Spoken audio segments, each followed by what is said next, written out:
காவிரி விவகாரம் தொடர்பாக பேச அனைத்துக் கட்சியினரை சந்திக்க பிரதமர் மறுப்பதாக ஸ்டாலின் கூறியதற்கு அமைச்சர் ஜெயக்குமார் மறுப்பு தெரிவித்துள்ளார். சென்னை தலைமைச் செயலக வளாகத்தில் செய்தியாளர்களை சந்தித்த அமைச்சர் ஜெயக்குமார் அனைத்துக் கட்சியினரை பிரதமர் சந்திக்க மறுப்பதாக எதிர்க்கட்சித் தலைவர் மு க ஸ்டாலின் கூறுவதை முழுமையாக ஏற்க முடியாது என தெரிவித்துள்ளார். மத்திய நீர்வளத்துறை அமைச்சரை சந்தித்துவிட்டு பின்னர் பிரதமரை சந்திக்குமாறு பிரதமர் அலுவலகத்தில் இருந்து அறிவுறுத்தப்பட்டதாகவும் ஜெயக்குமார் விளக்கம் அளித்துள்ளார். வரும் திங்கட்கிழமை வரை காத்திருந்துவிட்டு அழைப்பு வரவில்லை என்றால் அதன் பின்னர் சட்டப்பேரவையை கூட்டி தீர்மானம் நிறைவேற்றப்படும் என்றும் ஜெயக்குமார் தெரிவித்துள்ளார்.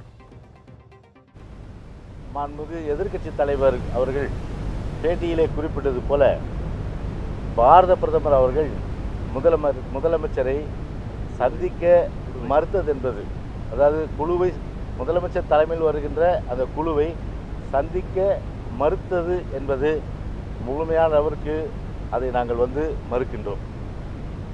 அவர்கள் அந்த தகவலை பிரதமர் அலுவலகமோ இல்லை பாரத பிரதமரோ அவர்கள் சொல்லவில்லை.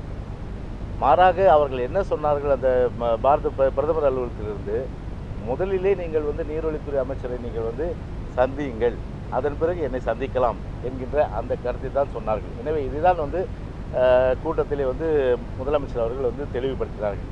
எனவே இதுதான் உண்மை நிலை என்பதை இத்தருணத்தில் தெரிவித்துக் கொள்கின்றேன்.